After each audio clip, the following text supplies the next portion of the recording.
झाले, परंतु ह्या 75 वर्षामध्ये अनेक प्रधानमंत्री झाले, सरकारे आले, सरकारे गेले, परंतु जातीनिहाय जनगणनाचा निर्णय आतापर्यंत कुठल्याही प्रधानमंत्र्यांनी घेतले नाही।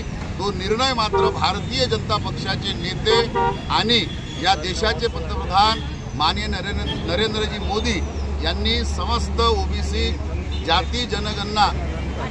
जातीनिहाय जनगणनेचा निर्णय घेतला।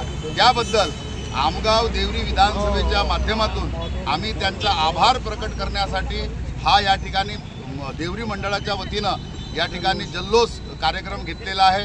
निश्चितच आज आमचा समस्त ओबीसी वर्ग, आदिवासी वर्ग, शेड्यूल कास्ट वर्ग, सर्व वर्ग आज खूप खुश आहे।